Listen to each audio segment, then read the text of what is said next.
Izin memperkenalkan diri, nama saya Azmi Zulfanaswa dengan NIM 25021030084 dari Program Studi Sastra Indonesia.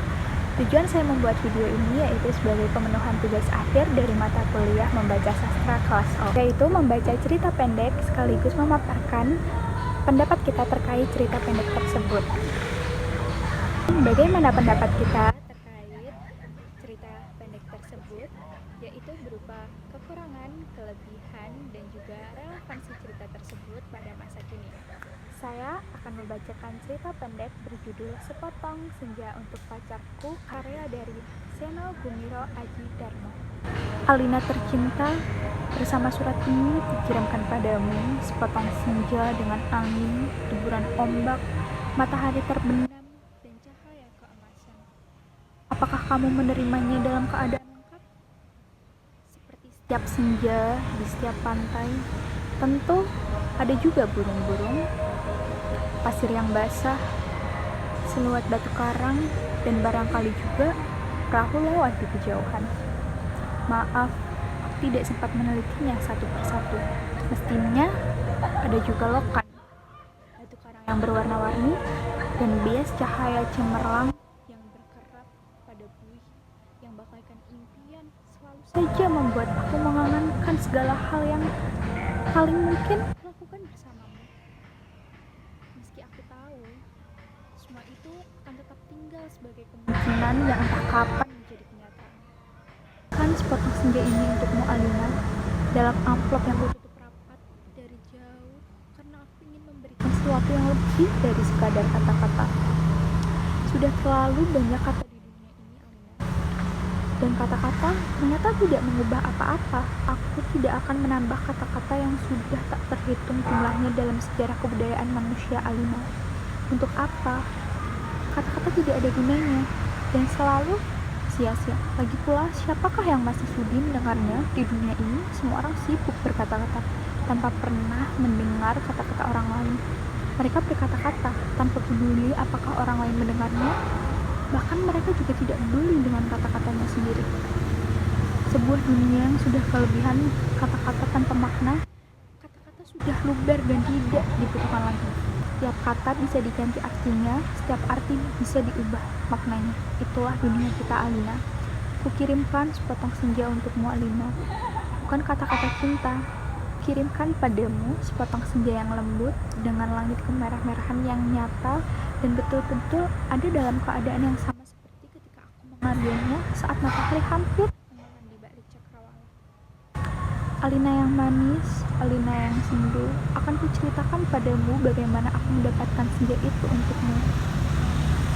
Suara itu aku duduk seorang diri di tepi pantai, memandang dunia yang terdiri dari waktu, memandang bagaimana ruang dan waktu bersekutu, menjelmakan alam itu untukku. Di tepi pantai, di tepi bumi, semesta adalah sebuah warna keemasan, dan lautan adalah cairan logam. Meski buih pada debut ombak yang memangkas itu tetap saja putih seperti kapas, dan langit tetap saja ungu, dan angin tetap saja lembab dan basah, dan pasir tetap saja hangat ketika aku susupkan kakiku ke dalamnya. Kemudian tiba-tiba senja dan cahaya gemetar, keindahan berkutat melawan waktu, dan aku tiba-tiba teringat padamu.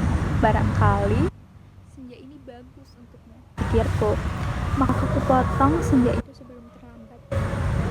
Ku kerat pada 4 sisi, lantas ku masukkan ke dalam saku. Dengan begitu, keindahan itu bisa abadi dan aku bisa memberikannya padamu. Setelah itu aku berjalan pulang dengan perasaan senang. Aku tahu kamu akan menyukainya karena aku tahu itulah senja yang selalu kamu bayangkan untuk kita. Aku tahu kamu selalu membayangkan hari libur yang panjang, perjalanan yang sama, dan barangkali sepasang kursi malas pada sepotong senja di sebuah pantai di mana kita akan bercakap-cakap sembari memandang langit sambil berangan-angan, sambil bertanya-tanya apakah semua ini memang benar-benar telah terjadi. Kini, senja itu bisa kamu bawa kemana-mana. Ketika aku meninggalkan pantai itu, kulihat orang-orang datang berbondong-bondong. Ternyata mereka menjadi gempar karena senja telah hilang. Kulihat cakrawala itu berlubang sebesar kartu pos. Alina sayang, semua ini telah terjadi dan kejadiannya akan tetap seperti itu. Aku telah sampai ke mobil. Ketika di antara kerumunan itu, kulihat seseorang menunjuk-nunjuk ke arahku. Dia yang mengambil senja itu. Saya lihat dia mengambil senja itu. Kulihat orang-orang itu melangkah ke arahku. Melihat gelagat itu, aku segera masuk mobil dan tancap gas. Catat nomornya. Aku melejit ke jalan raya, kebut mobilku tanpa perasaan panik. Aku sudah berniat memberikan senja itu untukmu dan hanya untukmu saja, Alina.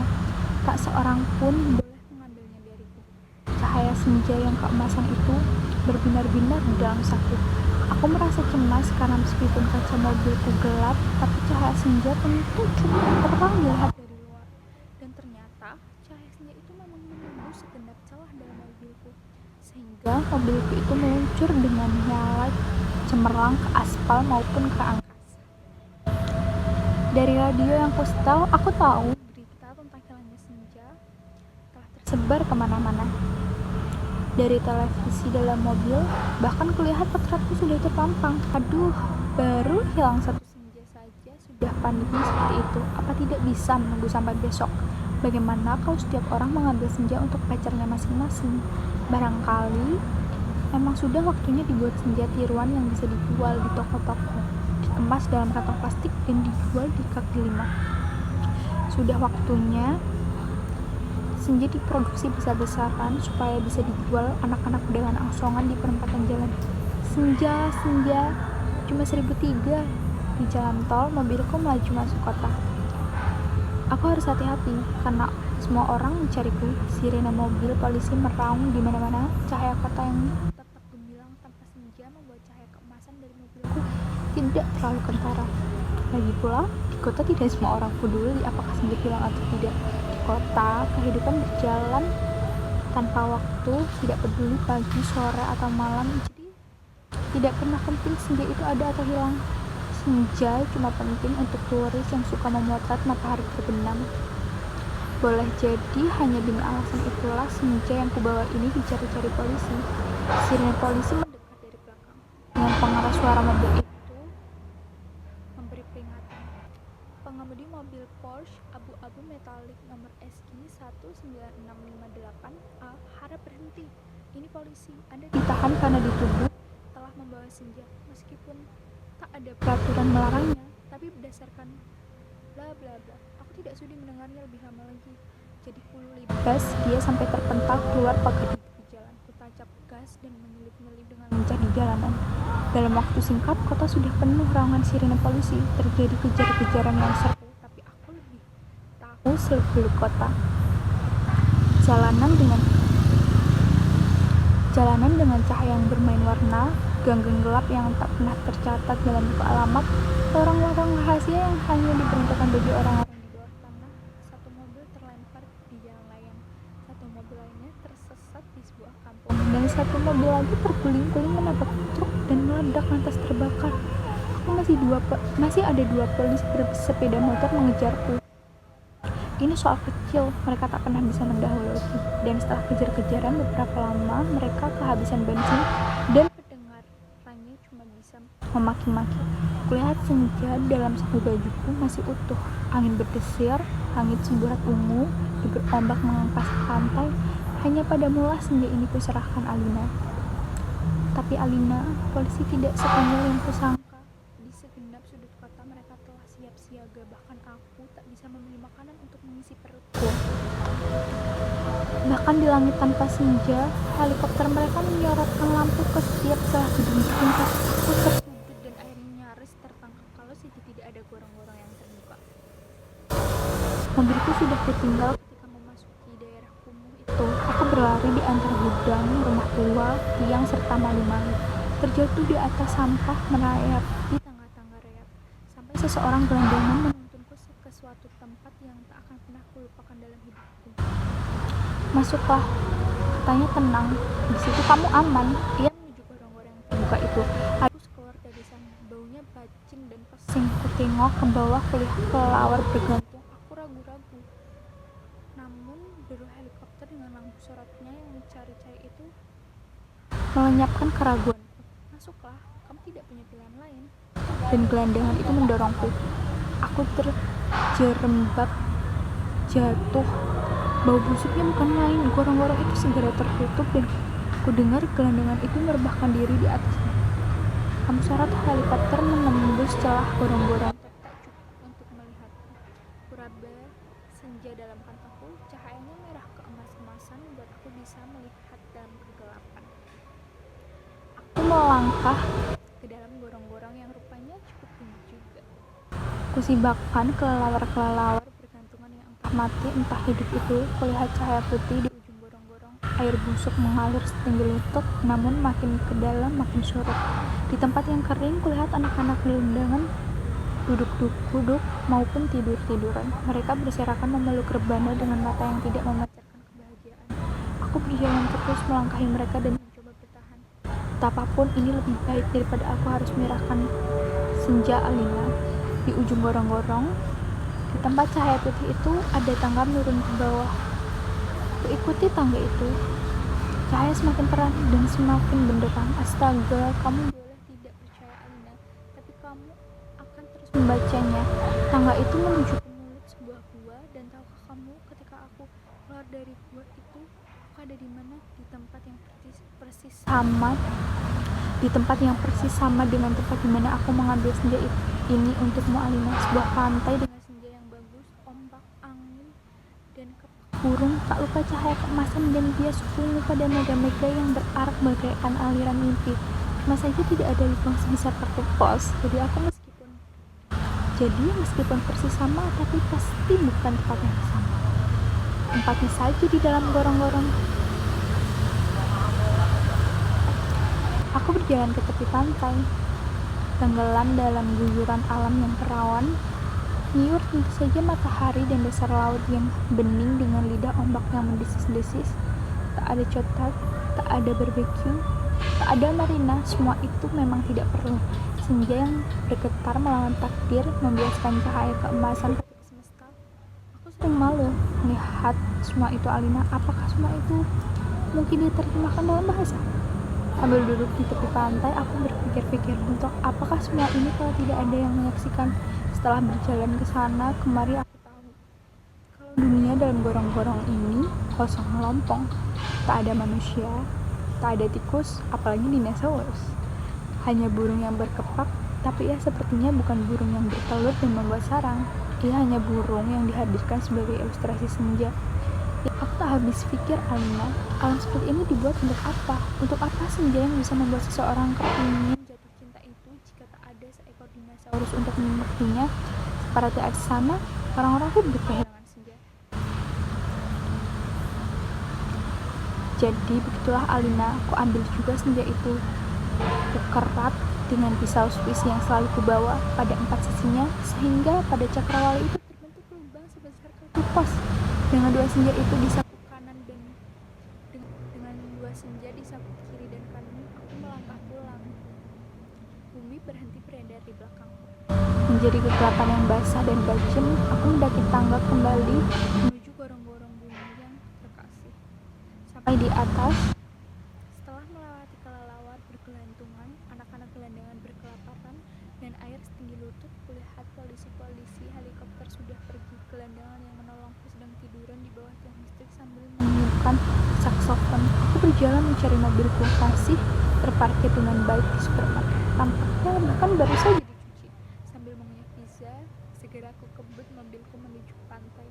Dengan 2 senja di saku kiri dan kanan, lengkap dengan matahari, laut, pantai, dan cahaya kemasannya masing-masing, mobilku bagai memancarkan cahaya ilahi.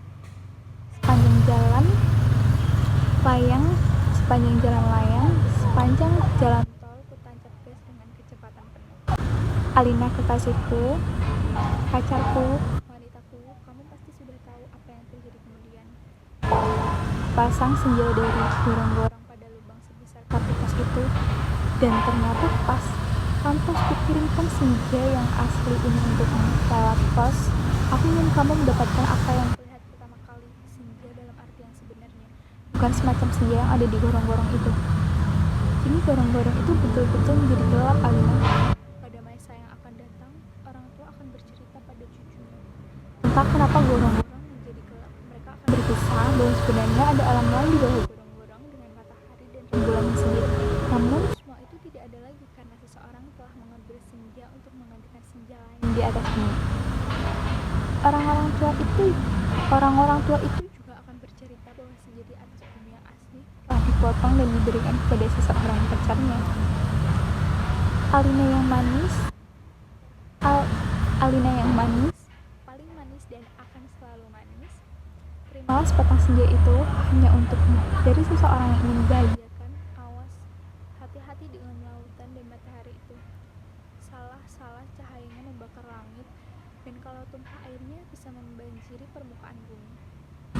Dengan ini kukirimkan pula kerinduan kepadamu, dengan cium, peluk, dan bisikan terhangat dari sebuah tempat yang paling sunyi di dunia. Dari cerita yang saya bacakan tadi, karya Seno Gumiro Adjidarmo, sastrawan Indonesia yang terkenal membuat cerpen, esai, dan juga novel. Buku terbitan pertama, Sepotong Senja, adalah hasil dari kumpulan cerita-cerita Seno yang pada awalnya diterbitkan melalui koran. Sepotong Senja untuk Pacarku, judul dari kumpulan cerpen karya Seno. Cetakan pertama disebut sebagai 2002. Cetakan pertama disebutkan keluar pada tahun 2002. Dan edisi cetak ulang atau edisi ulang terakhir tersedia di penerbit Gramedia Pustaka Utama, yaitu cetakan ke-16. Isi kumpulan cerpen ini berisi beberapa cerita, bukan satu. Meskipun Sepotong Senja untuk Pacarku memiliki judul utama dan juga diletakkan pada bagian awal dari buku kumpulan cerpen tersebut. Selain itu, cerita ini juga memiliki versi digital dan publikasi ulang, dan juga tersedia di platform online seperti Kompas. Cerita pendek dari Seno tersebut menurut saya menggunakan sudut pandang orang pertama, aku yang berusaha mengirimkan sebuah senja pada kekasihnya bernama Alina.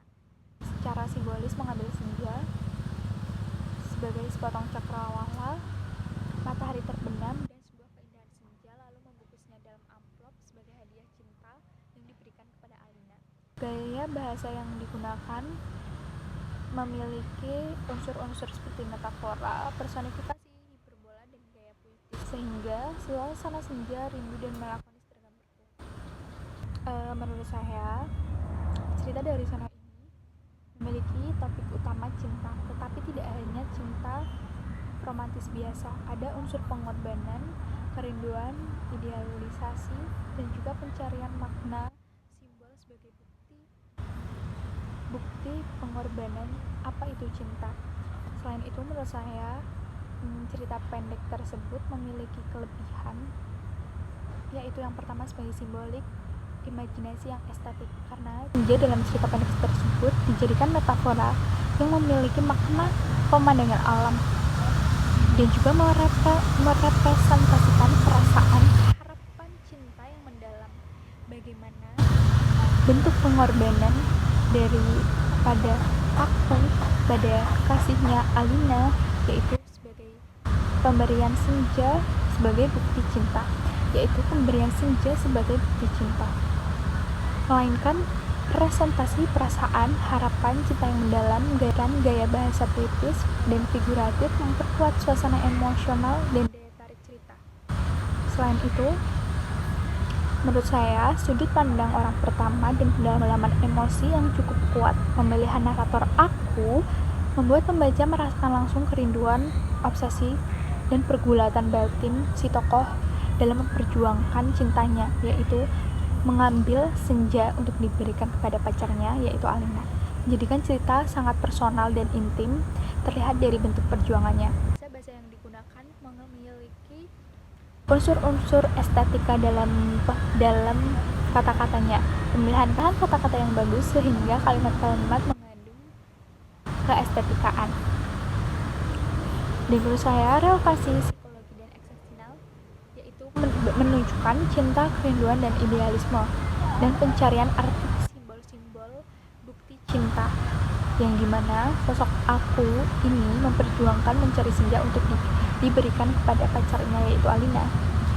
Dan menurut saya dari cerita ini memiliki kekurangan yaitu simbolis berat yang menurut saya abstrak, karena bagi sebagian pembaca mengambil senja dan mengirimnya ke amplop itu terlalu metaforis sehingga makna literal dengan keadaan nyata simbolik itu membingungkan. Apakah memang senja itu bisa dipotong dan bisa dimasukkan amplop lalu dikirimkan dan diberikan kepada orang, meskipun itu sebagai penggambaran bentuk cinta, tapi hal itu sedikit susah untuk diterima, untuk kita lihat apakah hal itu bisa terjadi, karena tidak semua pembaca suka dengan gaya cerita fiksi. Selain itu menurut saya cerita pendek ini memiliki kekurangan yaitu kurangnya tokoh dalam cerita pendek itu, karena cerita pendek itu hanya ada tokoh aku sebagai cerita tokoh utama dan juga Alina. Selain itu ada beberapa seperti polisi dan juga orang-orang yang mengejarnya dan juga ada pemulung yang menolongnya. Menurut saya masih cerita pendek tersebut kekurangan tokoh-tokoh yang ikut meramaikan atau ikut memberikan cerita tersebut lebih hidup seperti itu. Karena dalam cerita pendek tersebut meskipun sosok Alina yaitu sebagai tokoh utama, menurut saya sosok Alina ini kurang digambarkan secara mendalam, seperti wataknya, ciri-cirinya, dan bentuk tubuh Alina seperti apa.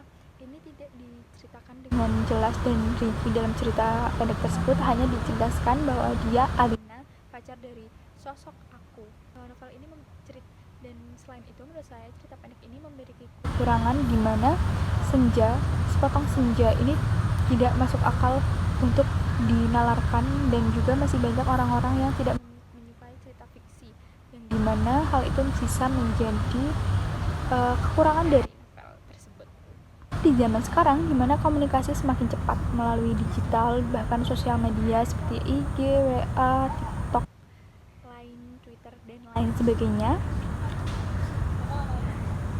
metafora yaitu bentuk dimana mengirim senja bisa dilihat sebagai kritik terhadap komunikasi yang kehilangan kedalaman, sebagai cara mengingat bahwa perasaan cinta dan makna tumbuh usaha pengorbanan dan kejujuran bukan sekedar kata-kata yang cepat, melainkan bentuk tindakan pengorbanan yang harus dibuktikan dengan aksi yang nyata. Dan juga dari sudut pandang literasi dan apresiasi seni, di zaman serba instan dan modern sekarang seperti ini, cerita ini seperti mengajak pembaca untuk berhenti merenung, membiarkan imajinasi dan perasaan berkembang perlahan, semacam perlawanan terhadap budaya cepat dan dangkal dari terbawanya arus globalisasi dan modernisasi.